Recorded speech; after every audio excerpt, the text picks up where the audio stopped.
Bien, buenas tardes a todos. Muchas felicidades por este día, dicen, ¿no?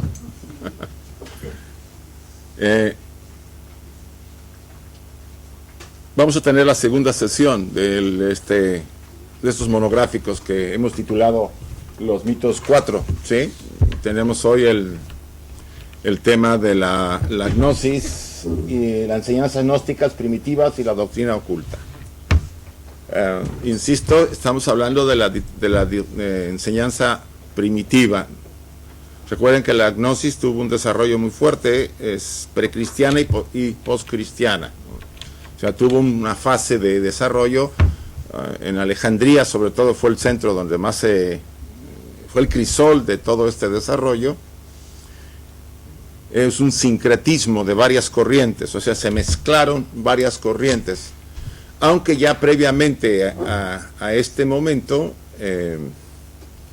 ya venían estos movimientos fraguándose, ¿no? Sobre todo en lo que es el Medio Oriente, y sobre todo por influencia, lo vamos a ver más adelante, del budismo también, que había entrado a través de los misioneros que habían llegado al Medio Oriente.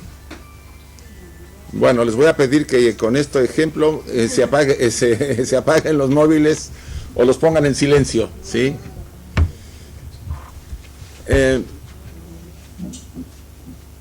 Esta sesión es la segunda, tenemos todavía la siguiente, que sería el próximo lunes, sobre alquimia, ¿sí? Y la última sobre el asno de oro de Apuleyo, ¿sí? El día 7 de mayo.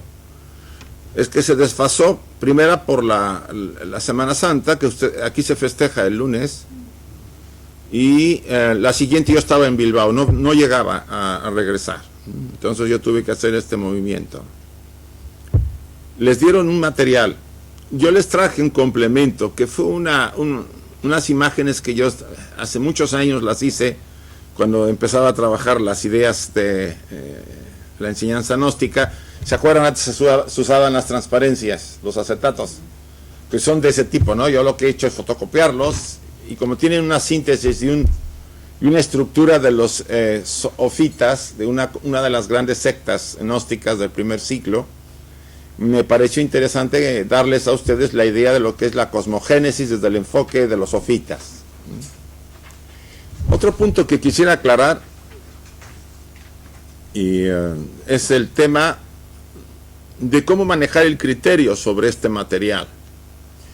La intención es que, si no han conocido sobre la enseñanza gnóstica o la literatura gnóstica, se interesen e investiguen. Hay mucho material. Internet tiene muchas webs sobre este tema. Yo ahí les voy a recomendar una que otra. Algunas están en inglés, pero valen la pena. Madame Blavatsky en la Doctrina Secreta los introduce muchísimo, y sobre todo en la obra de Isis sin velo. Los que quieran empezar por ahí lo pueden hacer. Se van a Isis sin velo, está mucho más digerido el material, y no es tan digamos,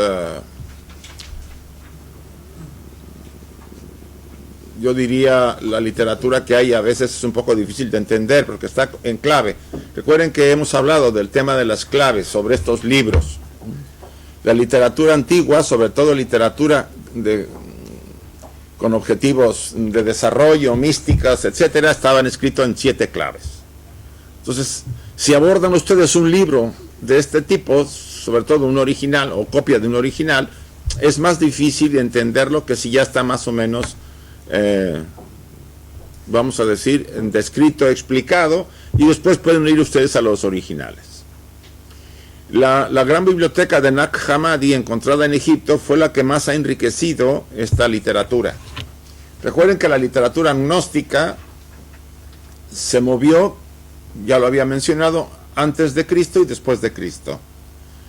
Y por supuesto, veremos que hay dos corrientes, las neotestamentaria, o sea, la que se apoya en literatura del Antiguo Testamento, y la que se apoya en la literatura de los evangelios y de otras corrientes del antiguo, tanto de Egipto, Grecia, de los misterios griegos, de los romanos, de los de Samotracia, de toda una serie de fuentes y mucha filosofía, mezclada con teurgia o magia, etcétera, etcétera. O sea, ese es el crisol que se movió en los primeros siglos, este conocimiento.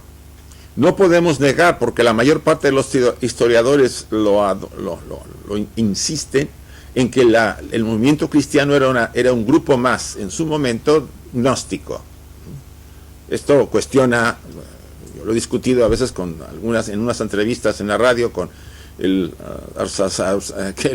obispo aquí de la Catedral de Barcelona, y bueno, sí, porque es que no había definición de cristianismo en ese momento, era un grupo, y estaba mezclado, ¿no?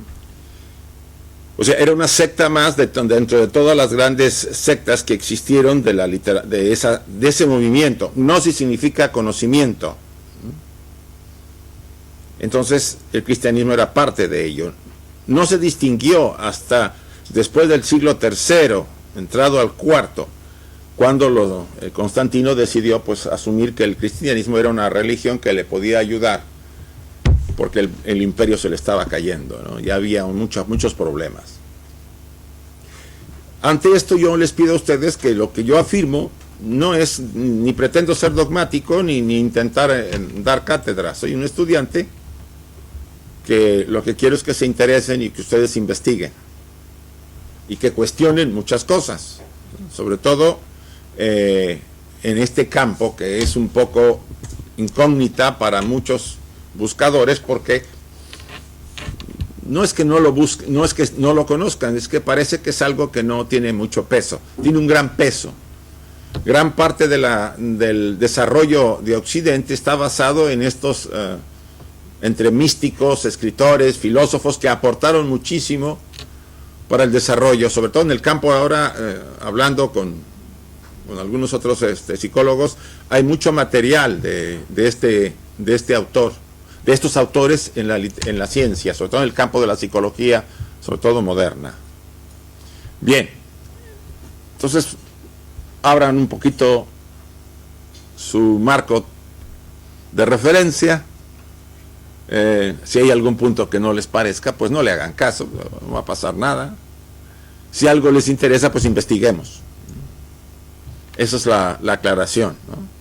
Y si no les gusta algo, pues no le hagan caso, así de plano, pues está medio loco Hawley, no va a pasar nada. Yo, la verdad, no me va a ocurrir nada si no les parece lo que le estoy diciendo en un momento dado. Nuevamente quisiera iniciar con el diagrama que conocemos, ¿no? Algunos ya lo tienen, no viene incluido porque lo he repetido, pero nos dice mucho del enfoque general de esa gran tradición y que los gnósticos repiten también. Eso es lo más interesante. En los gnósticos toda esta enseñanza venía, y en la primitiva tradición cristiana también se dio hasta antes de un concilio, ¿sí? El concilio de Nicea. A partir de ahí hubo muchos cambios.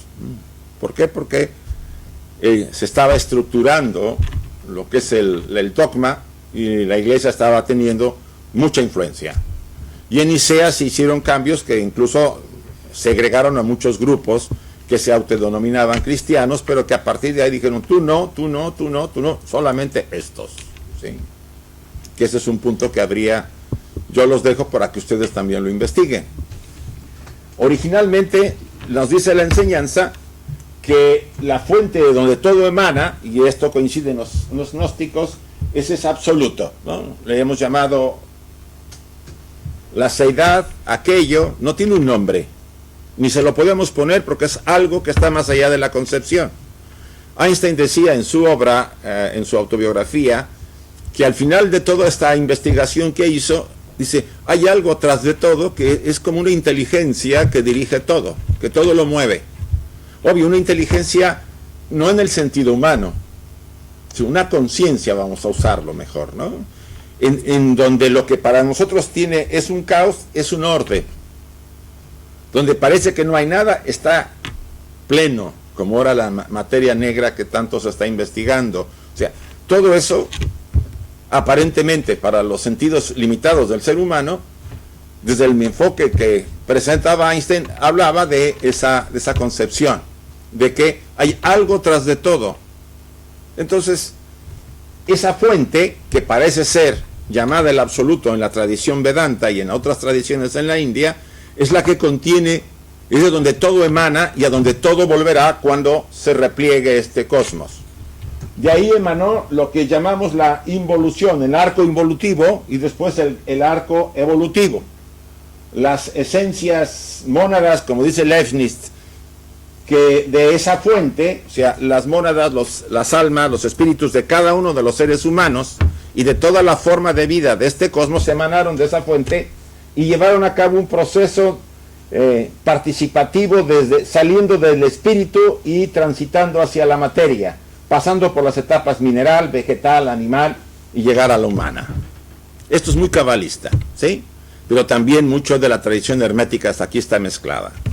Al llegar a la etapa humana, entramos al ciclo de nacimientos y muertes. El ser humano nace, se desarrolla, lleva a cabo, vamos a decir, su potencial, si lo puede mostrar, llega al final. Normalmente la mayoría no enfrenta sus crisis casi siempre, las evade, enferma o envejece, muere y pasa a los estados post-mortem y nuevamente, después de un largo periodo para nosotros en la concepción que tenemos del tiempo-espacio, volvemos otra vez y el concepto de la reencarnación aquí se insiste en él. Para muchos suena un poco difícil de asimilar porque ha sido, vamos a decir, eliminado desde de la tradición occidental desde hace, yo diría, más de 1000 años, porque en ese concilio fue una de las cosas que se quitaron. En el concilio, los cristianos primitivos asumían que existía la metempsicosis o reencarnación. Pero a partir del concilio lo quitaron. Y lo quitaron porque decía la gente, bueno, si yo voy a volver, ¿por qué tengo que asumir que la autoridad X me va a dirigir mi vida? Es un concepto complejo, ¿no? Además, identificaba a esos grupos con las tradiciones orientales, ¿sí? Donde la reencarnación es muy frecuente en la enseñanza, en la doctrina oriental. Entonces, ¿qué se hizo? Se quitó, se eliminó. Y a partir de ahí, el concepto quedó, como llaman, anatema. Ese es el tema que se le puso. Anatema significa algo que, originalmente la palabra anatema no significaba rechazo o algo que había que eliminar. Era simplemente algo no comprendido, pero fue eliminado de la doctrina. Finalmente, en este girar, como dicen los budistas, de la rueda de la vida, tarde o temprano dirigimos nuestro desarrollo a conocernos. Acuérdense, el hombre conócete a ti mismo del templo de Delfos. Nos equilibramos, pasamos a la autorrealización, y de eso hay mucho material para la autorrealización. Incluso en el campo de la ciencia, Maslow fue uno de los iniciadores del proceso. Y nosotros hemos acabado de sacar la obra que ahorita hemos estado enseñando, que trata sobre ese tema. Finalmente viene la liberación, entramos a la etapa superhumana y a partir de ahí volvemos a la fuente. Eso es lo que llamamos el sentido y proyecto de la vida, de aquello que está en nosotros, de la esencia eterna, universal, llamada espíritu, el alma, como lo quieran llamar. Este largo peregrinar, yo le puse el largo periplo de la integración humana, es lo que nos lleva y lo que de alguna forma justifica nuestra estancia en este plano. Cada oportunidad a la que venimos, cada vez que estamos aquí, estamos aprendiendo lecciones y desarrollando ese potencial para despertarlo. Ese es el objeto. Yo discutía con mi socio que es más interesante decir yo soy la esencia divina que posee un traje físico y que lo estoy usando para aprender. Todo lo contrario a lo que decimos, ¿no? Como estamos identificados con el traje, asumimos que somos un traje con un espíritu. Y es al revés. Somos un espíritu, o una esencia, o una mónada, usando un traje. Porque el traje se va a acabar dentro de algún tiempo, y esa esencia es inmortal. Ese es un enfoque diferente. El concepto se cambia. La gnosis es un conocimiento. Un conocimiento, es la palabra, es lo que significa gnosis, conocimiento, no adquirido por acciones racionales. ¿A eso a qué nos referimos? Es obvio que los estudiantes, cuando estamos desarrollándonos, pues tenemos que ir a las fuentes, autores, algunos autores previos que han escrito mucho sobre aquel tema que nosotros estamos interesados, etcétera. Pero aquí estamos hablando de algo no racional. Envuelve el proceso intuitivo del conocimiento. O sea, estamos hablando que este conocimiento es suprarracional, va más allá de la racionalidad. Si ustedes recuerdan, en la caverna de Platón hablaba con el mito de la caverna que había 3 elementos de desarrollo de la conciencia. La primera era que los hombres estaban en la caverna, prisioneros, viendo las sombras, asumiendo que las sombras eran la verdad. Esa es la parte de la ignorancia, ¿no? Los fenómenos que vemos en el mundo creemos que son la realidad. Ese es el primer elemento, porque la persona, no tiene la preparación ni utiliza la razón. Cuando la persona se libera de las cadenas o de la prisión y gira y ve qué produce las sombras, entramos a la etapa de la racionalidad. Nos damos cuenta que los fenómenos que nos rodean, cuando hay un eclipse lunar, no es un dragón que se come la luna, sino que hay una explicación razonadamente. Esa es la segunda fase. La mayor parte de los seres humanos nos quedamos con esa, porque atisbar la tercera significa salir de la caverna y ver la verdadera realidad. Y eso requiere una disciplina, un trabajo personal y sobre todo un autoconocimiento y una transformación. El ejercicio es mucho más, vamos a decir, quien tiene que pagar los platos de todo esto es la personalidad. Ella va a tener que ser disciplinada, ajustada y convertida en un instrumento. A partir de ese momento ella ya no podrá hacer algo que nos interfiera en nuestras vidas. Nosotros la vamos a utilizar, no ella nos utiliza como ahora nos utiliza a nosotros. De ahí que se llama un conocimiento no adquirido por acciones racionales, ¿sí? Por intuición, por esos canales hacia la esencia que poseemos. Pero ambos son necesarios, no vamos a descartarlo. Necesitamos lo racional y lo intuitivo para cada aspecto de la vida y de la existencia. No vamos a negar que estamos en un plano de 3 dimensiones y los sentidos nos sirven. Y la estructura la necesitamos para nuestro desarrollo. Pero también hay algo más que eso, y eso es lo más importante. Gnosis, según la definición de un gnóstico cristiano del siglo II después de Cristo, dice, por ejemplo, dice, ¿qué es Gnosis? Es como para preguntarse, ¿quién fui yo? ¿En qué me convertiré? ¿De dónde vengo? ¿Qué es realmente el nacimiento? ¿Qué es el renacimiento?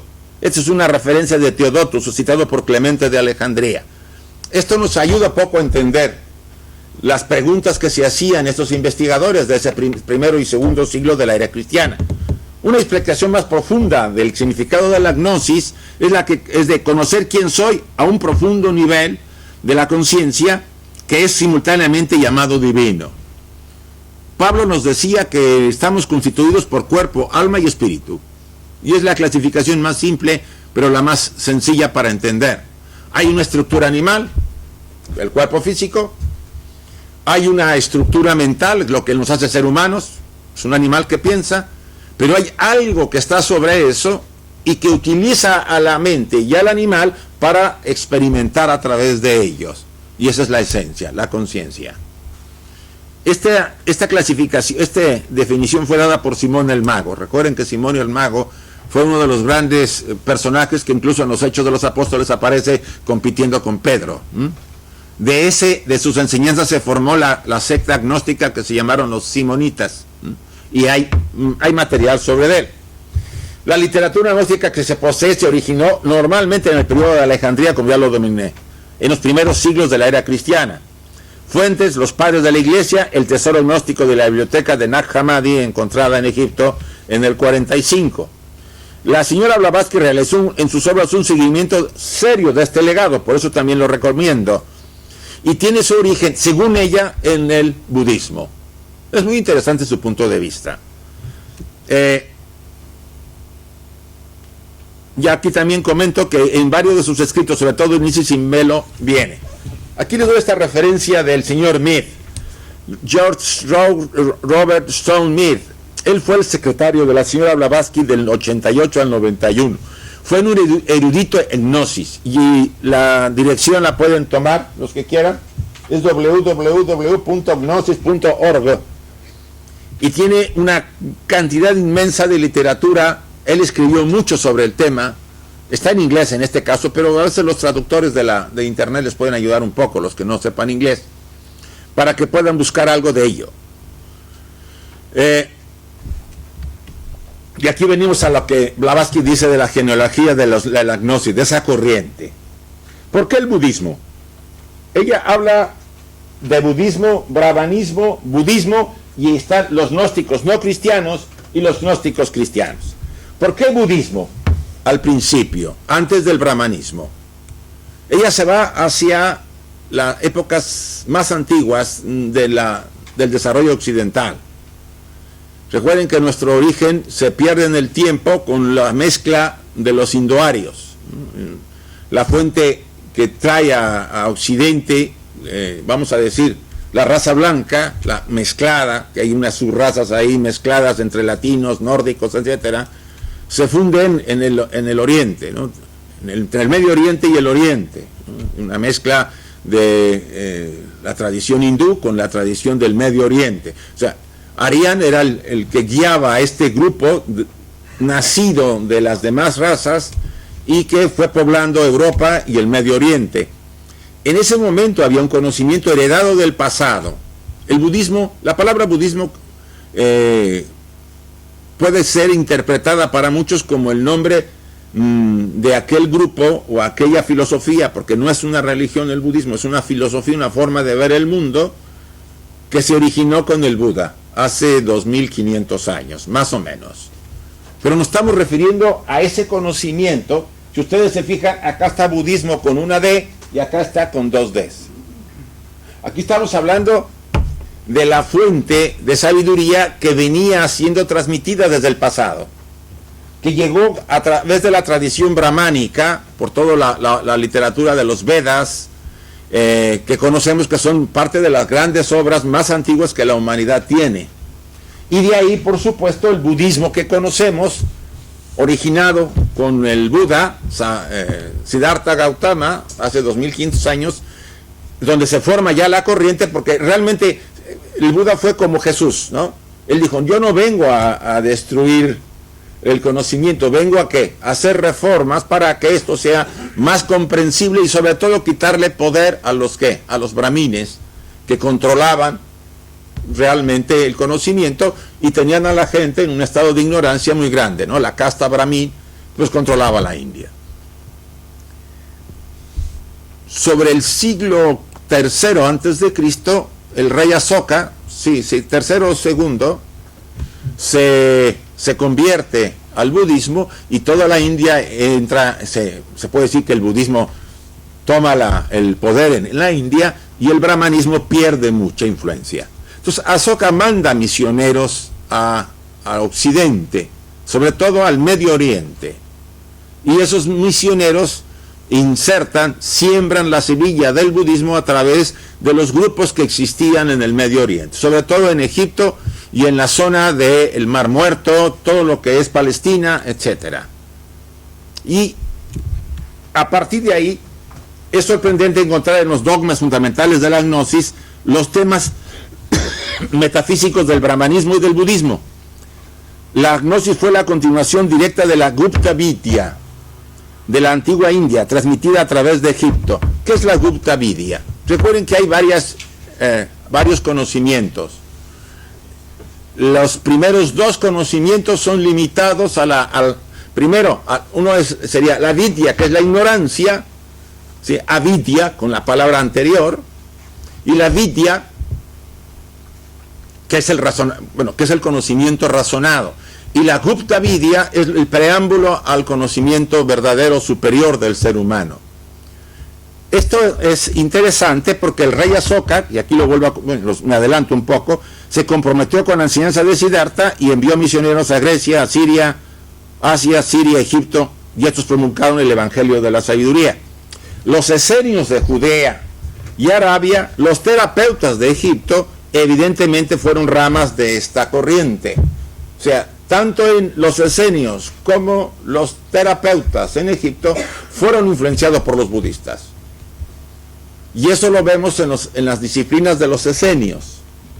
Muy interesante. Recuerden que al Maestro Jesús se le asume que fue esenio, de la corriente de los curadores, ¿sí? Porque habían los que curaban, y los celotes, que eran los guerreros y que querían sacarse de encima a los romanos. Los gnósticos fueron divididos en varias fraternidades, como son los esenios, los terapeutas, los nazarenos o los cabalistas gnósticos y otros. Yo además les menciono estos, y no voy a entrar al detalle porque en este poco tiempo no podemos verlo.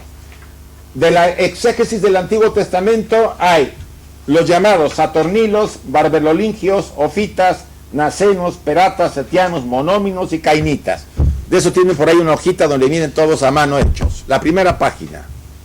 De las dependencias de los neotestamentarias está Basílides, Valentinianos, Barbejanes, Gnosticoi, Carpócrates, Cerdón, Marción y los Hermógenes. Por mencionarles algunas. Había muchísimas. Y entre ellas estaba el cristianismo. No podía evitarse, sobre todo en el primer siglo, ¿no? Primero, mediados del segundo. ¿Por qué? Porque estaban entre todos más o menos desarrollándose. La fraternidad hermética fue conocida más tarde como los esenios. Los esenios fueron los osarim o iniciados, los descendientes de los hierofantes egipcios. La palabra esenio viene de la asa, sanador. Por eso al Maestro Jesús se asume que era un sanador, ¿sí? Bueno, la corriente o el grupo de sanadores que no estaban en contra, pero existían esos dos grupos, los celotes y los sanadores. Pero Filo el judeo, para Filo el judeo los terapeutas eran una rama de los esenios. O sea, Filo el judeo fue uno de los grandes historiadores judío alejandrino, que ya nos deja en sus obras esta clasificación. Los esenios fueron sanadores y ascetas. Tenían sus misterios menores y mayores al menos 2 siglos antes de nuestra era, de la era cristiana. Estos fueron convertidos por los misioneros budistas que llegaron a Grecia y Egipto y Judea. También los esenios fueron pitagóricos en todas sus doctrinas y hábitos. O sea, para que vean cómo el sincretismo de Pitágoras y de Platón, por los neoplatónicos, mezclados con el budismo, los terapeutas, los esenios. O sea, hubo una especie de crisol donde todos los conocimientos se fueron, ¿qué? Mezclando. Y de ahí empezó a surgir estos grupos que hemos visto anteriormente, incluyendo al cristianismo. Josefo, este gran historiador judío, propone que los esenios del Carmelo fueron seguidores de los terapeutas egipcios. Los terapeutas, la escuela judía de sanadores místicos y ocultistas. Ellos residieron cerca de Alejandría. Su filosofía fue una combinación de pitagorismo, esenio y prácticas puras cabalistas. Filo el judeo les llamó servidores de Dios. Los esenios pitagóricos y los terapeutas sanadores fueron todos seguidores de los antiguos misterios teúrgicos. ¿Qué es la enseñanza teúrgica? Es la enseñanza mágica donde se invoca a los dioses. Ya en los misterios de Eleusis se llevó a cabo fue uno de los grandes ejemplos del uso de la teurgia para invocar a los dioses durante ciertas ceremonias. O sea, la magia nunca ha estado fuera de estos movimientos, y no se puede negar porque la misma iglesia hace magia durante la misa, ¿o no es así? Al convertir el vino y el pan, está haciendo magia. O sea, para que vean ustedes la fuente de donde emana. El cristianismo, en su esencia, tiene una gran riqueza, y los evangelios lo tienen también. O sea, hay una gran sabiduría acumulada, sobre todo específicamente, a mí me gusta mencionar sobre todo a Pablo. Pablo, dentro de todos los que rodearon al movimiento cristiano, fue el que llevó el cristianismo a Occidente, para empezar. Y además, fue el que, pudiéramos decirlo así, tuvo verdaderamente una revelación. Es muy peculiar. Si ustedes analizan los evangelios y observan la vida de los apóstoles, que son muy peculiares porque, por ejemplo, Lucas fue un médico y nunca vio al Maestro Jesús. ¿Cómo lo ve? Siempre que llegaba, el Maestro ya se había ido. Llegaba a una ciudad, lo iba a buscar y ya se había ido. O sea, era algo peculiar. Eso lo pueden ver en la historia de la iglesia. Lucas. Y acuérdense que son los 4 evangelios, ¿no? Mateo, Marcos, Lucas y Juan. Casi todos ellos, a pesar de tener al maestro frente a ellos, dudaban. Recuerden el ejemplo de Pedro, ¿no? Que dudaba. El otro como Judas. O sea, podemos poner muchos ejemplos. En cambio, Pablo tuvo una experiencia, camino a Damasco, persiguiendo a los cristianos. Él se cae y tiene una experiencia, digámoslo así, reveladora interior, porque no ve, más bien oye unas palabras. ¿Por qué me persigues? Algo así, ¿no? A partir de eso Pablo cambia, revierte todo su proceso y desarrolla pues lo que conocemos en Occidente por el cristianismo paulino, que es una combinación de los misterios antiguos más la tradición cristiana. ¿Por qué? Porque para Pablo el Cristo está ¿dónde? Dentro de nosotros. Siempre ha estado, y esa es una gran herencia de los grandes misterios antiguos. El Buda también dice lo mismo. La parte búdica nuestra es el Cristo de los cristianos, es el Buda, la parte búdica de los budistas, es Krishna de los hindúes, y así vamos viendo. Entonces el cristianismo aquí se emparenta con todas esas grandes enseñanzas y de esa gran corriente de conocimiento. Aparte de lo que hayan hecho los padres de la iglesia y los formadores de la estructura doctrinal, que lo quisieron hacer algo peculiar y algo especial, con todo su derecho, yo no lo puedo negar. Hay un dicho en la tradición que dice, el hijo debe matar al padre para que pueda ¿qué? Es simbólico, ¿sí? Porque si no rompe los lazos de autoridad, el hijo siempre estará sometido a la imagen del padre. Incluso en el campo de la psicología le llamamos, tiene mamitis o papitis, ¿sí? Porque el chico no sale, ¿sí? Está presionado por la fuerza de las personalidades de sus padres y nunca llega a ser él. Y si llega a ser algo, será una copia muy mal lograda de sus padres. A eso me refiero, ¿no? Él debe romper, debe cortar el cordón umbilical. Y desde el enfoque de los grupos y de la tradición, el cristianismo debía haber ¿qué? Cortado o no se iba a expandir. Y es entendible. Por eso empezó a perseguir y a cortar todos sus lazos para dejar ninguna relación. Se salvaron algunos libros. Por ejemplo, no se les sorprende que la literatura de de Platón se salvara. ¿O no? ¿Por qué? Porque sostiene la doctrina. Si no, chale. Y además, gran parte de los padres de la iglesia eran neoplatónicos. Venían eran paganos convertidos. Bien. Dice Josefo, este gran historiador, que los esenios creían que las almas eran inmortales y que ellas descendían de las esferas etéricas, se introducían en los cuerpos de carne. Esta es una de las enseñanzas más importantes en el campo de la gnosis, que casi se repite en todas las corrientes, y es básica en la tradición antigua. O sea, nosotros somos ¿qué? De acuerdo a Van der Leeuw, dioses o esencias divinas encadenados en cárceles de carne. Y esa fuerza interior que nos lleva a desarrollarnos primero en el mundo, a buscar la posición, el poder, el desarrollo, la felicidad, es la misma fuerza que después nos llevará a convertirnos en lo que somos verdaderamente. Es una etapa, es una fase, no se está peleado con ella. Lo único que no tenemos que hacer es quedarnos ahí. Aquí lo vuelvo a mencionar. Los esenios creían en el renacimiento y varias reencarnaciones en la tierra. Esto era muy interesante. Por eso el Maestro Jesús tiene en varios dichos algunos pasajes sobre, ¿se acuerdan cuando le dicen,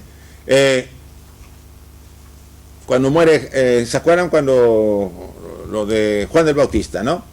Que quién era Juan el Bautista, él pregunta. Y le dicen algunos, fulano, sultano, no, era Elías que ha vuelto y no lo reconocieron. Ahí nos está diciendo algo.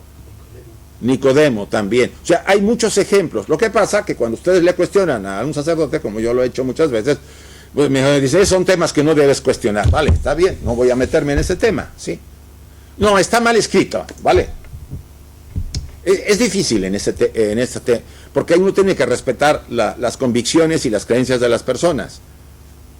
Pero un individuo, un buscador serio, se cuestiona y no puede asumir que todo lo que le digan, porque incluso la literatura de los evangelios y de la lectura del Antiguo Testamento tiene lo que llamamos interpolaciones y extrapolaciones, que sabemos qué cosas son, que metieron la mano para quitar cosas y agregaron cosas. Eso es interpolar, es meter, y extrapolar es sacar. Uno de los ejemplos que Blavatsky da, insiste mucho, es el momento en que el Maestro Jesús está en la cruz y dice, ven que dicen que las palabras son, Padre, Padre, ¿por qué me has abandonado? Las verdaderas palabras, según Blavatsky, son, Padre, Padre, ¿por qué me has glorificado? Es muy diferente entre abandonar y glorificar. ¿Por qué? Porque el proceso simbólico, que es lo que hemos tratado cuando vimos la yoga de Cristo, ¿se acuerdan? Yo les decía, tratemos de ver el proceso crístico como una visión del desarrollo del ser humano. Todos llevamos a ese Cristo y lo vamos a despertar algún día, en este largo proceso de evolución. Podemos saber, si estamos en la India, podemos y vamos a despertar al Buda o a Krishna. Aquí vamos a despertar al Cristo porque estamos en Occidente y la mayor parte de las tradiciones religiosas son cristianas o protocristianas o neocristianas, como son los protestantes. O sea, hay una separación. Si es así, y quitando la palabra Cristo, si ustedes quisieran, vamos a despertar a la esencia universal, eterna, que yace en nosotros. Es la que nos hace tener la creatividad, las capacidades que poseemos vienen de ahí, lo mejor de nosotros, los valores, sobre todo la capacidad de compasión, de bondad y de amor verdadero, viene de ahí. La personalidad es un animal egoísta y ambicioso. Si se le dejara sin la parte superior, se convertiría en un peligro. Y si ya lo somos, teniendo incluso la parte superior. Imagínense que lo que le llaman la tradición a los desalmados, han oído hablar de ellos, ¿sí? Aquellos que han cortado el lazo con la parte superior. No me voy a desviar por ahí, pero es muy interesante analizarlo. Jesús el Nazareno fue pupilo de los esenios y adepto. Él vestía de blanco como los pitagóricos y como los nazarenos. Acorde a esto, Jesús fue un reformador esenio e iniciado en los misterios. Se convirtió en un terapeuta viajero y nazaria. Nazaria significa un viajero, un curador. Él siempre habló en parábolas y usó metáforas, y esto era habitual entre los esenios y los nazarenos.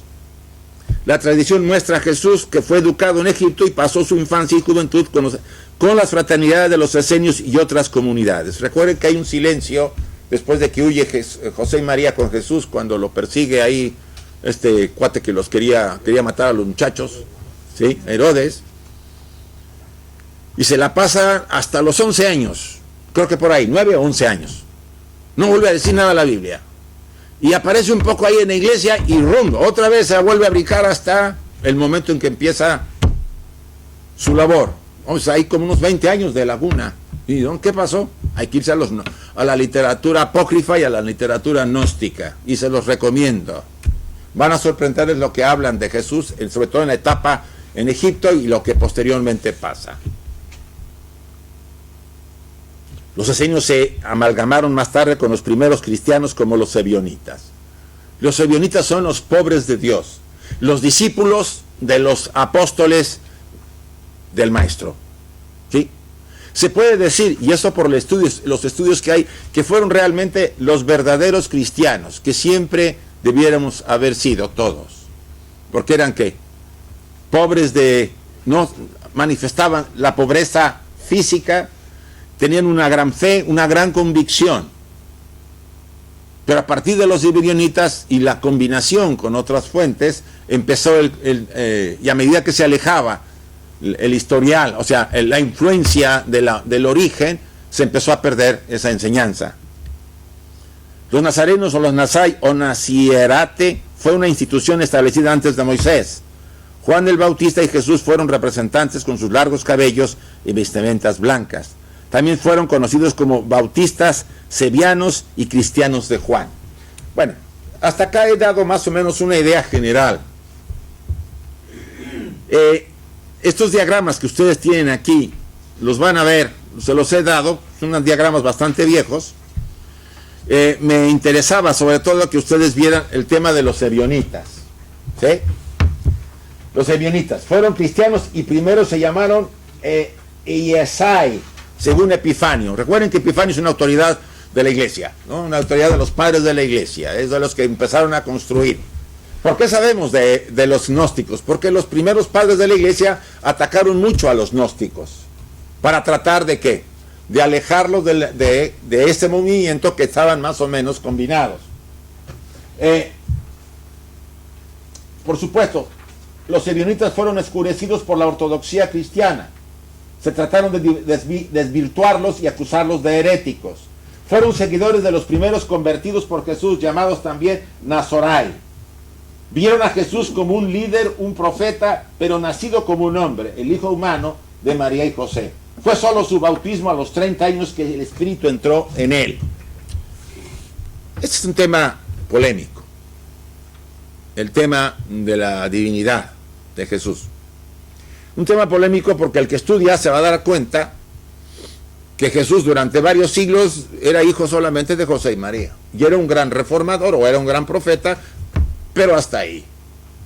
O sea, el concepto de la divinidad se va construyendo en los concilios. Se va elaborando esa parte del dogma. Y van formando y rodeando un aspecto que no tenía originalmente en los primeros siglos. Por ejemplo, saben ustedes que María tuvo más hijos. Y que aparece ahí cuando dice, ahí viene María y tus hermanos. Bueno, se trata de evitar tus hermanos en la fe, para evitarlo. No, no son sus hermanos porque los apócrifos hablan de que Jesús tuvo hermanos. O sea, María no se quedó célibe, vamos a decirlo así. Ella tuvo más hijos con José y eran en parte hermanos de Jesús. Hay aquí una interesante visión de los sofitas. De acuerdo con Irineo y Hipólito, fueron una serie de escuelas de varios periodos.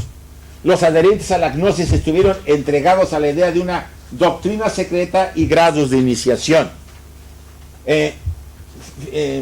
Filóstreto dijo que el sistema ofita gnóstico fue precristiano, aquí de lo que ya comentaba. Pero el filósofo Los Celsius, en su obra El verdadero mundo, escribió sobre los sofitas sin hacer alguna distinción de los cristianos, para que vean la amalgama que existía entre cristianos, sofitas y otros grupos. Pero hay algo interesante. Vamos a ver la cosmogénesis de los sofitas, que es muy interesante. Originalmente, dicen los sofitas, todo emana del absoluto. ¿Sí? El absoluto se divide. Recuerden que hay una unidad. Ahora la ciencia trata de encontrar, eso lo intentó Einstein, ¿no? La teoría del campo unificado, ¿no? De que todo emana de ¿qué? De una sola fuerza. Y que esa fuerza, cuando surge el universo, se divide en espíritu y materia. Nos dice por lo menos la filosofía. Nos dice la tradición ofita. El principio masculino y el principio femenino es lo que se separa de aquella fuente, una, que lo contiene todo. Eso está en nosotros. Esa característica de unidad de vida está en nosotros. Pero ¿quién divide? ¿Quién separa? Es obvio que el universo, como lo vemos, es un universo ¿qué? Dual. ¿No es así? ¿Puedes apagarlo, Roberto, por favor? No, a mí tampoco, pero viene cuando uno no quiere. Sí. Está Sige y Vitos, así se le llamaba. Principio femenino, Vitos. Principio masculino. Si ustedes ven las trinidades cristianas, y de todas las corrientes hay, el padre originalmente era la madre y el hijo, pero a la madre fue sustituida por el Espíritu Santo, porque eso es una tradición, una influencia judía. Los judíos, con lo femenino, era Sofía, originalmente era Sofía, la sabiduría. Aunque en Cábala sí encuentran como que Keter, Jochma y Bina. Bina es femenina, la columna femenina, la columna masculina. Todos tenemos esa dualidad. Si se fijan, los hombres llevamos una mujer interior y las mujeres llevan ¿qué? Un hombre interior. Lo que en la tradición psicológica le llamamos el ánima y el ánimus. Si ustedes se van al mito de Adán y Eva en el paraíso, verán que el primer ser era ¿qué? Andrógino. Estaba solo Adán. ¿Dónde estaba Eva? Estaba dentro de él, porque le sacaron la costilla y de ella hicieron a Eva. O sea, Adán era andrógino y de repente, por evolución, se separan los sexos. Por eso el niño, el bebé, si ustedes analizan a los bebés cuando van a nacer, no muestran el sexo, el bebé cuando está dentro del vientre de la madre hasta el tercer mes del embarazo. Ya se sabe que va a ser niño o niña por las genes, pero no lo muestra. O sea, la naturaleza tiene esa capacidad de decir, bueno, yo lo pongo neutro y decido si es niño o niña. ¿Sí? Pero como tiene todo muy parecido, hasta cierto momento yo puedo tomar decisión de que si va a ser niña, retraigo todo lo masculino y queda como, y todo lo femenino se empieza a desarrollar. Pero lo que no fue, el hombre que no fue, que va a quedar dentro de su psique guardada. Y tendrá que convivir con esa parte durante su vida. Queda como un arquetipo. Igual en el hombre. Esta parte es muy interesante, porque Adán y Eva, en el momento que se separan los sexos, simbólicamente le sacan la costilla, hasta ahí todo iba más o menos. Pero lo importante, como lo hemos dicho en otras sesiones, es el momento que comen del árbol del bien y del mal. Ellos no eran conscientes de que eran hombres y mujeres, ¿o lo eran? No había autoconciencia. El árbol del bien y del mal nos da ¿qué? La autoconciencia. Es el momento en que, aparte de separarse los sexos, el hombre adquiere ¿qué? La mente. El desarrollo de la mente por evolución y por intervención de cosas. Y aquí ya lo hemos comentado, ¿no? La intervención de fuentes extrañas al desarrollo humano lo menciona la literatura del Antiguo Testamento en el 4º capítulo del Génesis, ¿no? Y los hijos de los dioses, viendo a las mujeres de la tierra, las tomaron y tuvieron con ellos hijos. Y los hijos de ellos fueron, ¿qué? Grandes instructores y gigantes. ¿Por qué? Porque si los humanos no teníamos la mente despierta y los que vienen se mezclan con nosotros y de la mezcla nacen hijos ¿con qué? Con la mente despierta. Este es un pasaje complejo. Se puede prestar a muchas cosas y ahora hay mucha discusión, incluso aunque sea todavía pseudocientífica, de que el origen del ser humano, ¿no? Porque no se ponen de acuerdo a pesar de todo lo que se ha encontrado. Lo interesante acá es que en el momento en que adquirimos la conciencia también empieza a funcionar la ley kármica. Nos damos cuenta que estamos desnudos, dice Adán, ve a Eva desnuda y Eva lo ve desnudo y se cubre. Simbólicamente la mente se para, ¿no? Ese es el gran destructor de la unidad. La mente nos separa. Pero sin esa mente no vamos a evolucionar, porque al final a la mente la tendremos que ¿qué? Volver a unir, que es lo que llamamos intuición. La mente necesita datos e información e investigación. La intuición no necesita eso. Viene. De esos dos aspectos se emana lo que llamaron ellos abraxas. Es un tema muy interesante. El tercer principio, la luz, o sea, la Trinidad clásica en todos los movimientos religiosos. Lo podemos ver así. ¿Sí? Famoso triángulo, ¿no? Brahma, Vishnu y Shiva en el oriente. Osiris, Isis y Horus en Egipto. El cristianismo, Padre, Hijo, Espíritu Santo. Lo vamos a encontrar casi en todos los movimientos en Occidente y en Oriente. Fueron aspectos trinitarios. Las tres fuerzas que generan el universo. Cambio en la ciencia hay algo parecido. Yo alguna vez buscaba magnetismo, la gravedad, el electromagnetismo, y hay otra fuerza, la fuerza interior de los átomos. Había una conexión muy interesante sobre este aspecto. Lo que vale la pena es que analicemos esta concepción. Ahora, de estas tres fuerzas que están dentro de nosotros, porque estamos contenidos en el cosmos, es algo muy importante que ustedes, y lo dice mucho la enseñanza, nunca vamos a tener que, cuando tratemos de estudiar estos temas, a separarnos de ellos, sentirnos que esto es una cosa especial. No, nosotros estamos contenidos en este universo, en este gran absoluto, y si estamos contenidos en él, todos somos ¿qué? Hijos de esa fuente. Por eso el tema de hijos de Dios tiene un apoyo muy fuerte. Pablo decía, hemos emanado de esto, en esto vivimos y a ello volvemos. simbólicamente insistiendo en nuestra naturaleza divina, aunque a veces nos sentimos solos y abandonados, ¿o no? Pensamos que no le importamos a nadie y que una crisis que nos pueda venir, que son necesarias, ¿para qué? Imagínense que no hubiera crisis y que no hubiera dolor y que no hubiera sufrimiento. ¿Creen ustedes que nos desarrollaríamos? No habría desarrollo. Es la fuerza que nos impulsa a buscar, pues, salir de ese estado. Y después de salir nos damos cuenta que aprendimos lecciones.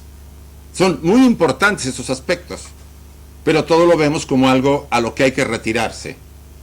Yo no digo que andemos buscando, como los masoquistas, que alguien nos dañe, pero entenderlo, que cuando ocurren, como ocurre ahorita, y como está afectando a mucha gente, poder, ¿qué?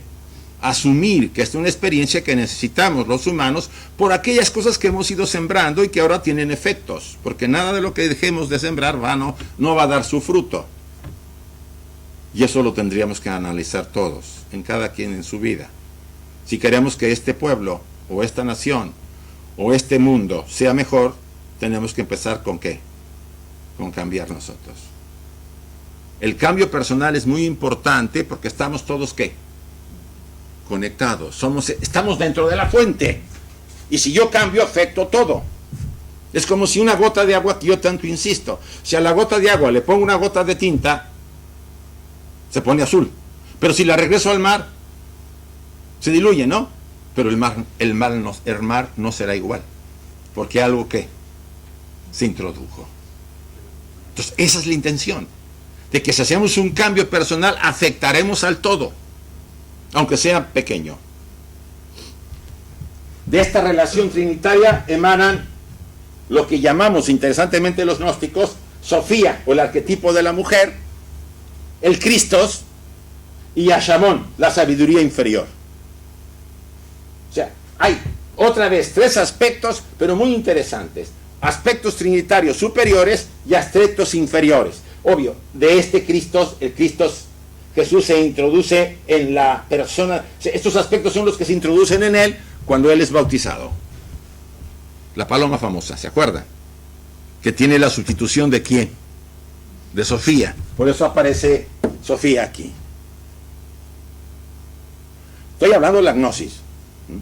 O sea, en el momento en que Jesús recibe el bautismo, de acuerdo, si lo quiero explicar con esta tradición sofita, en ese momento no solamente desciende el Cristo, la esencia más elevada en el ser humano, sino también el aspecto femenino, porque las divinidades son andróginas. Y entonces Jesús se convierte, en ese momento se activa y se convierte en lo que conocemos simbólicamente como portador de esos aspectos. Ahora, ¿eso lo hace sui generis a él y nosotros no lo podemos despertar? ¿Qué piensan? Todos llevamos ¿a quién? Al Cristo y a Sofía. Ahora, ¿por qué no lo despertamos? Porque estamos embelesados con la personalidad. Porque nos tiene aprisionados. Estamos en la caverna. No queremos quitarnos las cadenas. Queremos seguir como estamos. A pesar del dolor y sufrimiento que tenemos, decimos, malo por conocido, no quiero nada nuevo. No me quiero conocer, me da miedo ver lo que hay detrás de la máscara. La mayoría no quiere verlo, aunque diga que quiere crecer. Quiere cosas fáciles, ¿no? Rituales, dar dinero. Pues son las cosas que sí sirven de algo, pero no van a hacer ningún cambio personal. Nos vamos a quedar así. Mientras ustedes no hurguen quién está tras la máscara, no vamos a crecer verdaderamente. Creceremos como personalidades. Y eso no podemos negarlo. Pero no como seres humanos verdaderos. Nuestros proyectos de vida verdaderos no se desarrollan si no nos adentramos y sabemos quién soy. Porque lo que vamos a ver es glorioso, pero también ¿qué? Muy oscuro. Porque poseemos ¿qué? La luz del espíritu y ¿qué? Y la oscuridad del mal. Lo que Jung le llamó la sombra interior, que también hemos comentado. Si yo no me adentro, como decía el Dante en la Divina Comedia, si no yo bajo mis infiernos, nunca subiré al cielo. Él tuvo que transitar a través del infierno, simbólicamente su infierno, para subir al cielo. O Goethe lo dice, cuando le dice Mefistófeles, te tienes que hundir en Fausto, ¿para qué? Para poder ascender. Nadie que no vive una crisis y que no la transita sin obstáculos no puede conocer la renovación ni la transformación. Y lo demás es artificial. Llamen como lo quieran. Solamente me doy una maquillada, me hago un lifting, me arreglo y órale, sigo. ¿Cuánto dura? Poco, porque nomás fue el impacto. Es interesante entonces esta parte. Ahora, la siguiente, de Ashamón, el aspecto de la sabiduría inferior, ¿qué surge? Surge, emanan de ella, Ida Bajaot, o el niño huevo que nació, y los hijos de las tinieblas. Madre mía. Y perdone que ahí mencione a Jehová, a Sabaoth, Adonai, Elohim y Uralios. O sea, el tema de Jehová en la gnosis es muy compleja. La palabra Jehová significa que viene de dos términos. Jehová, que es ¿qué? Hombre y mujer. Es un andrógino. Ya hablábamos que las deidades son andróginas, ¿sí?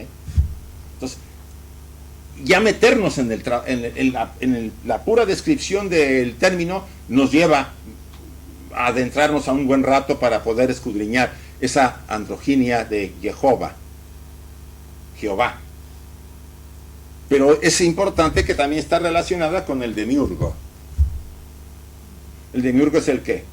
La deidad que forma la tierra, pero no es la Trinidad superior, ni el Cristo. Si ustedes analizan, van a notar que entre el Antiguo Testamento y el Nuevo Testamento hay diferencia de ¿qué? De aquellas deidades, si podemos llamarle así. ¿Cómo era el Dios de Jesús? Amoroso, compasivo, perdona, ama a tus enemigos. ¿No es así? ¿Cómo era el del Antiguo Testamento? Persíguelos, atácalos, destrúyelos, me arrepiento, perdonen. ¿Se acuerdan cuando a los judíos los pasa 40 años por el desierto porque se pusieron a adorar las imágenes? Está bien, hay una razón, hay un significado, pero les manda las serpientes y los mata a 3000 y después se arrepiente. ¡Uy, qué hice! Se me pasó la mano. Hagan una figura de bronce de una serpiente, véanla y se cura, que también tiene su significado. Entonces, no estamos hablando del concepto de la fuente del Cristo. Estamos hablando de una sabiduría inferior. Por eso él es considerado en la segunda región. Sabaoth está en la tercera. Estamos hablando de las dimensiones del cosmos. ¿Se acuerdan que en la tradición antigua hay 10 dimensiones? Quizá hay más, pero para no entrar en detalle. Y ahora la ciencia nos dice, David Bohm, que hay que 10 u 11, algo del habla así. Muy interesante que estas tradiciones hablaban ya de lo que la ciencia apenas está encontrando, bueno, son hipótesis, porque todavía Einstein hablaba de 4 y la demostró matemáticamente, pero no las podemos ver. Pero David Bohm, este físico, hablaba de 10. Lo interesante acá, que cada uno de los niveles, a partir de que se aleja la fuente divina de la fuente, se va volviendo más material, y al volverse más material, las deidades o los seres o los constructores, si fuera Cábala, se van volviendo más hijos de las tinieblas. Ahora, el término hijos de las tinieblas no es negativo, porque las tinieblas es nuestro Padre, de todos. O no le llamamos a aquello, la oscuridad, no le llamamos tinieblas. ¿Por qué le llamamos tinieblas a la oscuridad, o al vacío, o a la nada? Porque la mente no tiene ¿qué? Capacidad de percibirlo. Nosotros tenemos una limitación de los sentidos. No podemos ver más allá de los rangos que conocemos en la descomposición del arco iris, ¿no? Hay un límite. Las máquinas perciben rayos X, rayos gamma, etc. Pero nosotros no podemos salir de ese rango hasta ahora. No porque no lo veo, no existe. Eso es lo que decían en la Edad Media. Ahora ha cambiado la cosa porque la tecnología nos hace ver otras cosas. Lo interesante acá, que todos esos aspectos, parte de ellos los llevamos nosotros, porque ellos participaron en nuestra construcción. O sea, tanto participó el aspecto superior, como participaron, ¿quiénes? El resto de los hijos de Ida Bajaot o de Ashamón, de acuerdo a la tradición ofita. Construyen nuestros vehículos inferiores, las estructuras animales. Y la tierra nos da ¿qué? Lo físico. La madre tierra, cuando ya tenemos el molde, solamente lo que hace es darnos lo físico. Lo interesante de esta versión, los 7 espíritus planetarios, obvio, en contacto con la materia, Ashamón produce a Ida Bajaot, y este emana 7 entidades astrales. Por eso tenemos esas grandes debilidades en algunos aspectos, porque no somos hijos directos, somos copia de la copia. ¿Se acuerdan que lo hemos hablado? Si ustedes ven en la... Sí, la copia de la copia sale media borrosa, ¿no? Si ustedes se han fijado, en el Antiguo Testamento dice, y en el sexto día, en el séptimo día, no, en el sexto día, Jehová o los Elohims crean al hombre. ¿Estamos hablando de quién? ¿Este hombre? No, es el hombre cósmico. El primer hombre, producto de aquella emanación. Le llamaban hombre porque estaban... Es como en la doctrina de los misterios de Júpiter o de Zeus, ¿no? De la cabeza de Zeus le sale Atenea, ¿no? Y de las demás partes de su cuerpo le salen los dioses. Es decir, es un ejemplo simbólico del hombre cósmico. Ahora, dice después, capítulo 2, toma del barro de la tierra y construye a un hombre. Ahí ya vamos más en serio a la humanidad. Pero ese primer hombre era un hombre ¿qué? Sutil. Porque ahí hay varias generaciones de creación. Después aparece el hombre que andaba solo y que de él saca ¿a qué? A Eva. Esa es otra raza después de la primera. Hubo varias razas, si ustedes lo recuerdan. Hasta que llegamos al hombre que come del árbol y que ya no podía estar ahí. Ya es un hombre con autoconciencia y no puede permanecer en el paraíso porque no podemos estar en un lugar así, porque ya distinguimos el bien y el mal.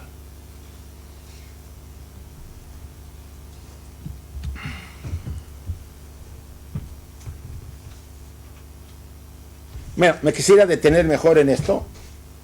Preguntas sobre esto, para ahondar un poco. Voy a aprovecharme un poco más el tiempo, porque si me sigo con la literatura no acabamos nunca. A ver, preguntas. ¿Qué nos enseña realmente esta tradición? Que todos potencialmente podemos convertirnos en verdaderos seres humanos. ¿Qué es un verdadero ser humano? En algunas ocasiones, si ustedes lo recuerdan, les he puesto la constitución del ser humano. ¿Sí?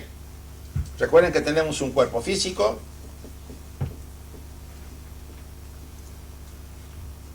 tenemos un traje de energía, le llama Wilhelm Reich en psicología la armadura de energía. Todos poseemos una energía que está en nuestro cuerpo. No es la energía de los alimentos, ¿sí? La energía de los alimentos alimenta el traje físico. Pero la energía que poseemos es una dotación, es como una pila que todos traen. Traen su pila, cargando, cuando nace. Una la trae muy baja, ¿no? Y la pila, pues, hace que el chico, la niña o el niño sean muy enfermizos cuando nacemos, ¿o no es así? Hay quien nace con mucha fuerza, la pila viene muy fuerte. ¿Por qué? ¿Qué Dios favorece a uno y le dice al otro, no, que están haciendo? ¿Qué pecados comete? Es que en vidas anteriores se usó mal la energía. Pero es un tema que no quiero entrar. Aparte hay un aspecto, lo que llamamos nuestros instintos, pasiones, todas aquellas fuerzas emocionales bajas, lo que también en psicología le llamamos la sombra. ¿Sí? La otra cara de nosotros. Esta parte no la vamos a querer aceptar, ni la queremos pensar. Lo que pasa es que no, tenemos una idea de nosotros idealizada. Yo no me acepto como soy, sino como me gustaría que sea.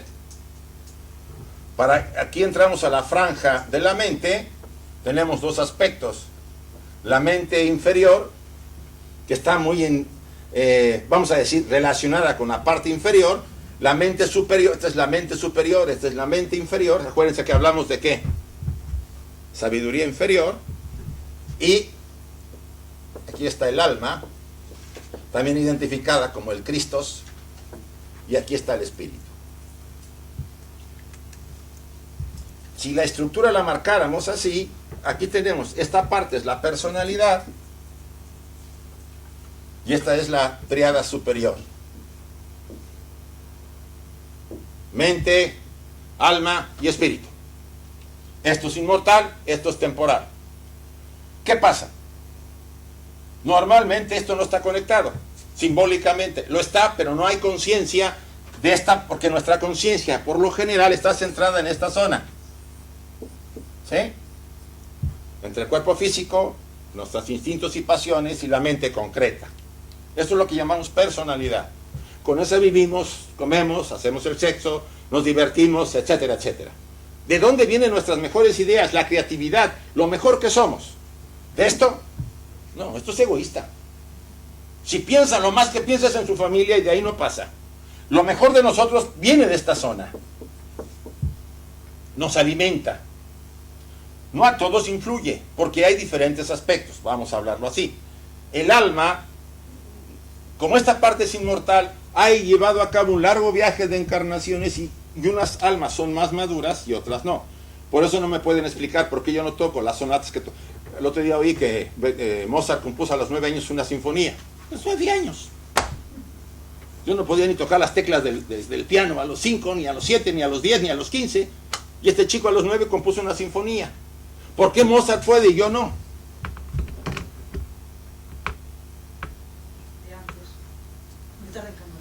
Porque trae un bagaje, un aprendizaje, como decía Platón. Recuerden que decía, nosotros no aprendemos, recordamos. Obvio, aprendemos cosas para movernos en el mundo, pero lo que traemos lo recordamos y lo aplicamos. Y eso ya nos lleva a algo. Que hay individuos con mucho desarrollo, genios, porque lo han cultivado en el pasado y ahora lo muestran como una facultad muy impresionante. Y otros que nos hemos llevado ahí con mucha calma y que somos más jóvenes desde el punto de vista de esa evolución, pues mostramos nuestras debilidades y tenemos nuestros potenciales, nuestros talentos, pero van muy comunes. La gran diferencia de esto es que podemos crear un puente entre esta zona y esta zona, sí. Lo que le llamamos el antacarana. Ese puente es el objetivo de la gnosis y de toda la tradición antigua y de la misma religión. La palabra religión viene del concepto religare, latino, que significa ¿qué? Unir, volver a unir lo que está ¿qué? Porque yo voy a unir algo que está separado, no voy a unir lo que está unido, ¿o sí?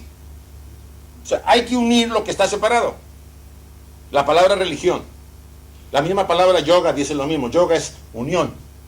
Entonces, la idea es que el traje esté equilibrado. No se trata de destruir la personalidad. Se trata de que todo el traje esté ¿qué? En equilibrio. Y que esta parte sea la que utilice la parte inferior como medio para manifestar, aprender y experimentar el mundo. Porque lo necesita. A medida que experimentamos a través de esto, esta parte se enriquece. Por eso cada noche cuando ustedes se van a la cama y sueñan, están digiriendo todas las experiencias que tuvieron en el día. El sueño es una digestión. Digerimos experiencias. El alma crece con experiencias. Lo que hicimos, lo que no hicimos, por qué lo hicimos, etcétera, etcétera. ¿Cómo es el camino para poder volver a la fuente? ¿Cómo es el camino para entrar a conectarnos a eso? Porque también me van a decir, bueno, ¿y esto cómo se aplica? ¿Qué aplicación tiene en la vida diaria? Si realmente la parte inferior actúa como un muro para impedir que yo me mueva hacia arriba, lo primero que tengo que buscar es ¿qué? Conocerme. ¿Qué soy yo? ¿Quién soy yo? Acuérdense, ¿no? Que es una de las grandes preguntas. ¿Quién soy yo? ¿Qué objeto tiene mi vida? ¿Para qué estoy aquí? ¿Cuál es el sentido de todo lo que hago? ¿Por qué me levanto temprano? ¿Por qué salgo corriendo? ¿Por qué voy y me quedo hasta las 2 de la mañana? Y etcétera, etcétera, etcétera. ¿Qué gano con todo eso como individuo? No, pues posición, poder, dinero y... Sí, esto es personalidad, pero llegará un momento que nada de eso me va a satisfacer, porque llega. A mí me llegó a los 27 y estaba harto. Y no sabía por qué, me habían dicho que había que hacer eso y me sentía yo mal y triste y solo. ¿Por qué? Porque el vacío era muy fuerte. a otros les tarda más. Eso depende, como decimos en México, según el sapo la pedrada, ¿sí? No a todos les llega igual.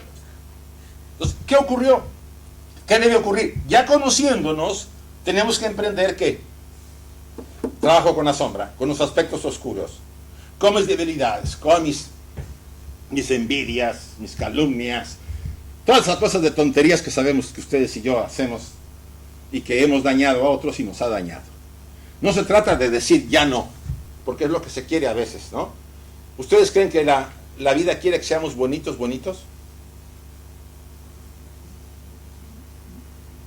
No se trata de ser bonito. Se trata de ser un individuo, un ser humano. Y el ser humano tiene que... Recuerden lo que decía el Maestro Jesús. No resistáis al mal. ¿Qué dice con esto el Maestro? Es muy medio paradójico, ¿no? Que diga eso. Bueno, a lo mejor le hicieron que decir eso. Puede haber sido una interpolación. Pero eso viene en los evangelios. No resistáis al mal, que se usa mucho en psicología. No se trata de volverme como la sombra, con todas las consecuencias. Se trata de, primero, verla, aceptarla y convivir con ella sin identificarme con ella, que lo hemos repetido en otros talleres, ¿o no? O sea, se trata de que a Ashamón y sus hermanos no sean negados, sean reconocidos, pero reconocidos y convivir con ese aspecto que ya costará trabajo. Convivir significa vivir con esos aspectos, pero yo no me identifico con mi envidia, ni mis calumnias, ni mis mala leche, ni nada de nada. Yo los tengo que ir cuidando constantemente, hasta que llegue el momento que por reequilibrio se fusiona y me vuelvo un ser verdaderamente completo. Porque ahorita estoy fragmentado. Tema que veremos mucho en alquimia, ¿sí? Porque ahí hablamos de fusión, de retomar, de la unión de los contrarios. Si yo trabajo con la sombra, no es suficiente. Ya que ella trabajó, voy a encontrar una paz increíble y mucha energía de ella me va a ayudar. Después tengo que seguir con el aspecto femenino en los hombres y el aspecto masculino en la mujer. Tenemos que volver ¿a qué? A unirnos internamente. El famoso matrimonio alquímico. ¿Se acuerdan? Las bodas alquímicas de Christian Rosenkrantz. Significa unión de los contrarios. Si logramos ese proceso, que también es un proceso que lleva esfuerzo, trabajo, y tiene que ver mucho con el sexo opuesto, porque mi parte femenina se proyecta en las mujeres que me gustan, me atraen. Y si mi parte femenina está enferma y lastimada, ¿qué tipo de mujeres me voy a sentirme atraído? Y yo voy a ser atraído. Y ellas se sentirán atraídas por mí. ¿Qué tipo de mujeres? Enfermas, como yo. Mis heridas atraen a otra herida parecida. Estamos hablando de una combinación de conocimientos antiguos y la aplicación que tenemos en el mundo moderno. Si yo tengo mamitis, buscaré a una mujer y me casaré con mi madre, no con esa mujer. Porque tengo fijación materna, o el Edipo, clásico Edipo. ¿Sí? O sea, esto tiene aplicación y se ve. O sea, este conocimiento ha sido utilizado en el pasado para desarrollarnos, pero ahora está tomando un cariz muy importante porque apuntala todo lo que estamos descubriendo. El mejor aliado de este conocimiento es la ciencia. Cada vez apoya más. Aparte de que ya hayan considerado esto por siglos una tontería porque no coincidía con la doctrina cristiana, ahora, si ustedes lo analizan y lo estudian, verán que no hay discusión en muchos aspectos. Hay variantes, por supuesto.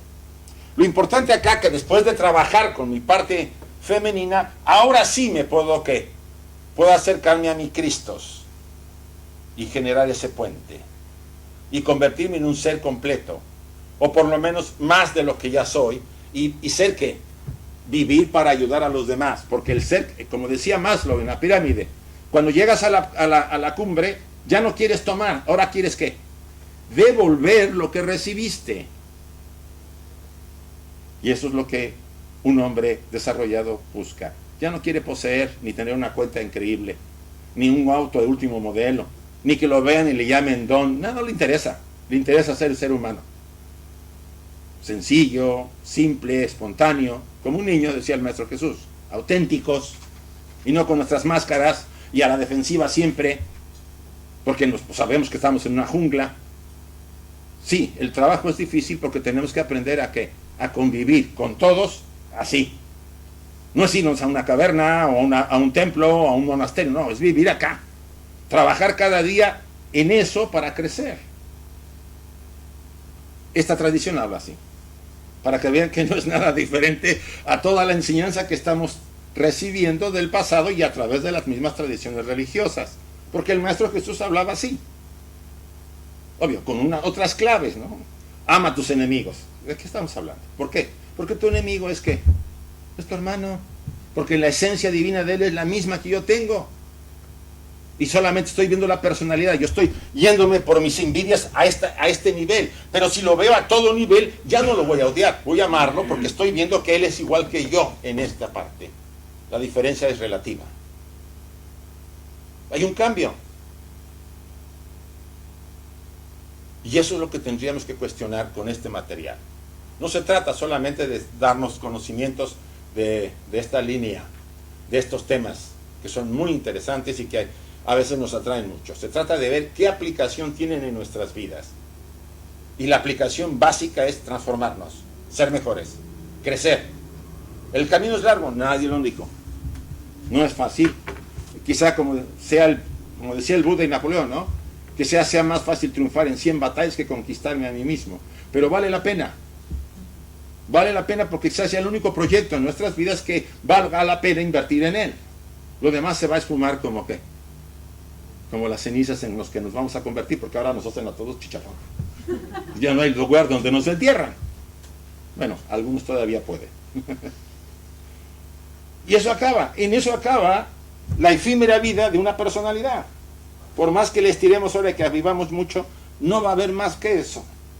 Pero esto es permanente, es eterno. Y esto acumula todo el conocimiento que hemos ido recibiendo. Ahora nos dice la ciencia que los genes están cambiando cada día según la persona va ¿qué? Experimentando, para que vean lo que estamos heredando. Ojalá heredemos cosas muy buenas. Bueno, los que tienen hijos sobre todo, ¿no?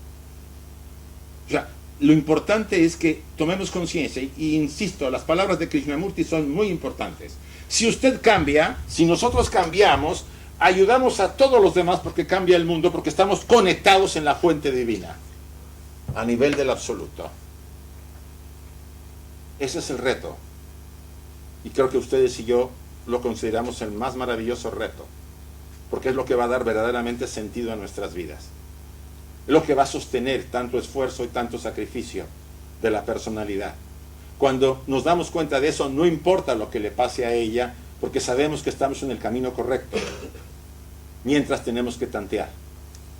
Por eso la gente no sabe mucho para qué ha venido. ¿Cuál es la tarea que tiene que desarrollar? Recuerden lo que dijo Ramakrishna, que yo insisto mucho.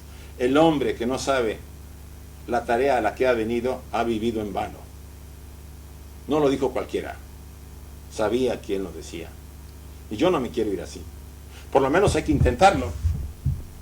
Y la invitación para todos, intentémoslo. Porque vale la pena. Bien, si hay preguntas... Caray, qué bueno. ¿Soy muy bueno? Nadie pregunta. ¿Alguna duda?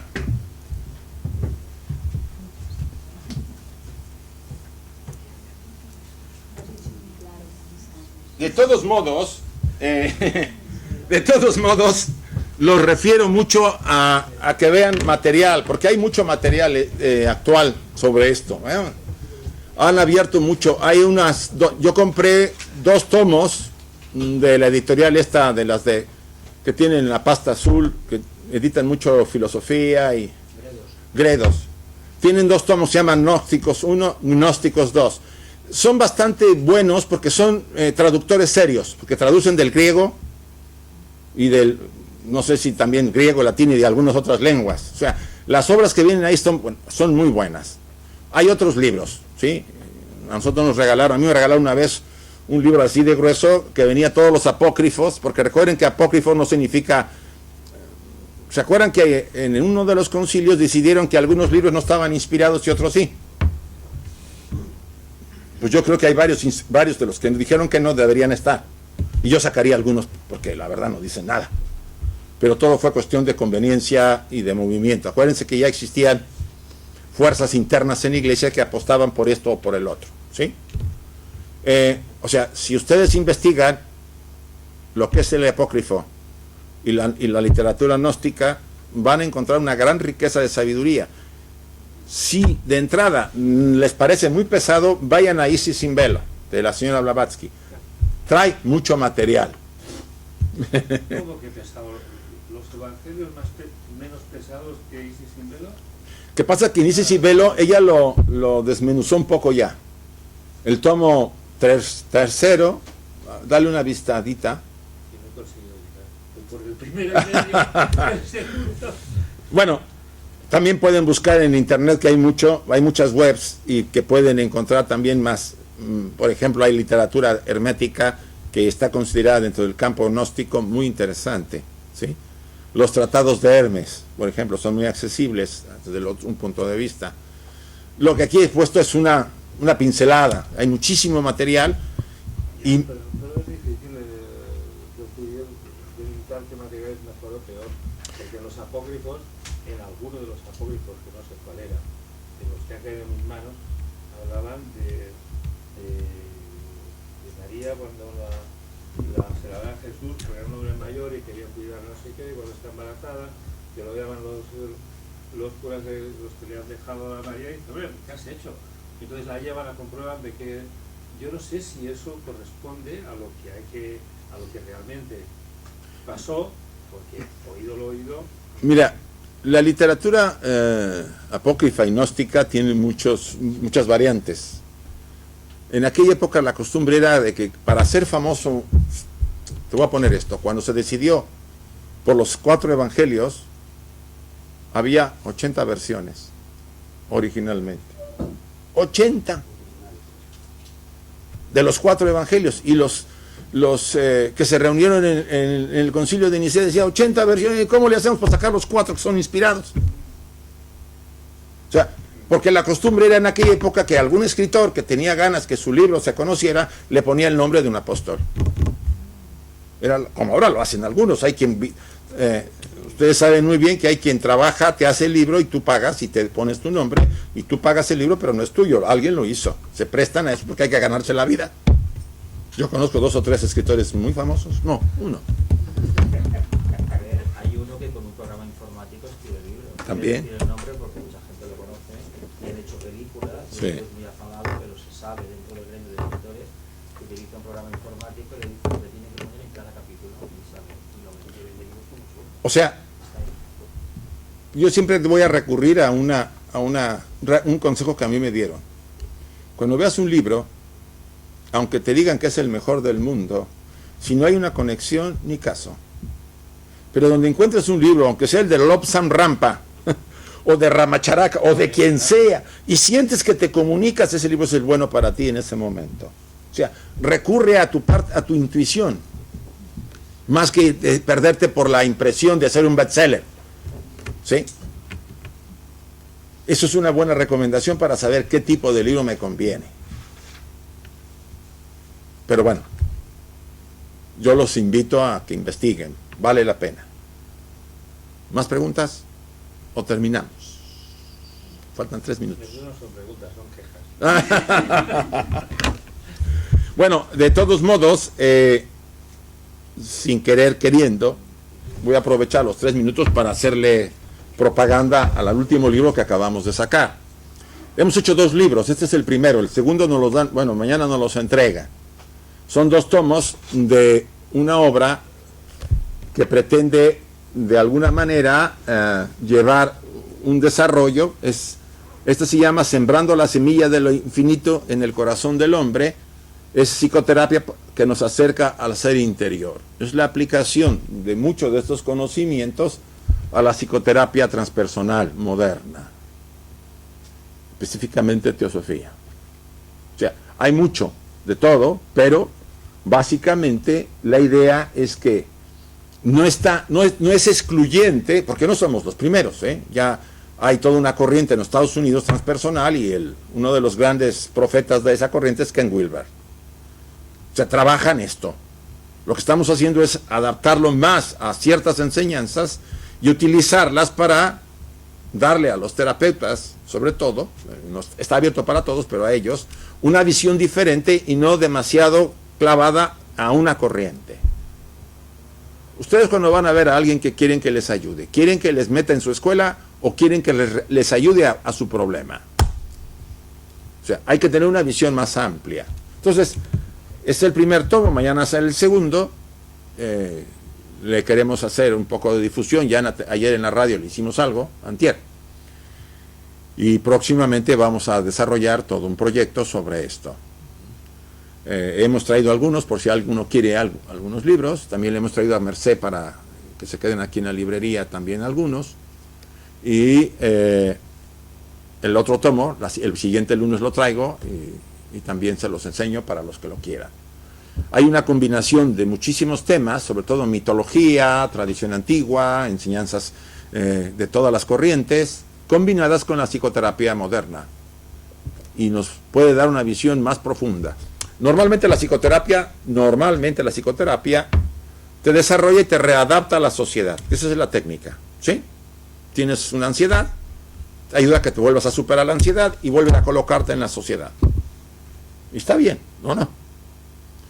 Lo que intentamos hacer, Enrique y yo, es que además de colocarte, abrirte una puerta y decirte, esto no es todo. Tú puedes, ¿qué? Seguir creciendo como ser humano. Porque hay mucha gente que cree que lo único que hay que hacer es comer, dormir y hacer el sexo.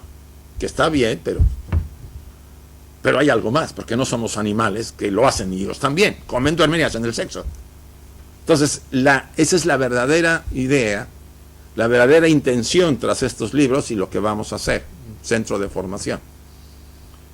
Y los invitamos si les interesan, de todos modos, ya nos oirán en la radio y en la televisión porque vamos a dar una propaganda, hacer una difusión fuerte. Bien, muchas gracias y vamos a terminar, ¿les parece? Gracias. Bueno, aquí viene la lista que ya vieron y vamos a salirnos de este tema porque ya dieron 8:30.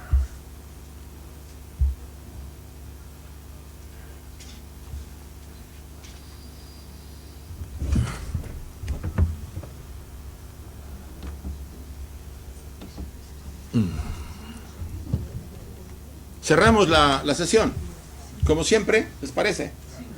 Bueno, para los que no la conocen, vamos a hacer una especie, yo diría, le podemos llamar invocación, pero también le podemos llamar, ¿qué? Un anhelo para que nuestro ser interior nos ayude en nuestra vida. Llámenle como quiera. El Cristo, el Buda, el Krishna, como deseen ustedes. Lo importante es que nos vamos a dirigir a esa parte y a pedirle simbólicamente que nos ayude a encontrar el sentido de nuestra vida. Cierren un momento sus ojos, por favor. Vamos a repetir las frases que les voy a pedir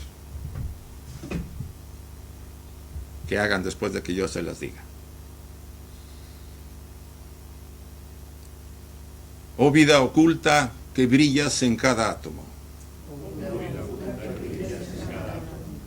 Oh luz oculta que brillas en cada criatura. Oh amor oculto que todo lo abarcas en la unidad. Que cada ser que se sienta uno contigo sepa por lo tanto que es uno con todo lo demás.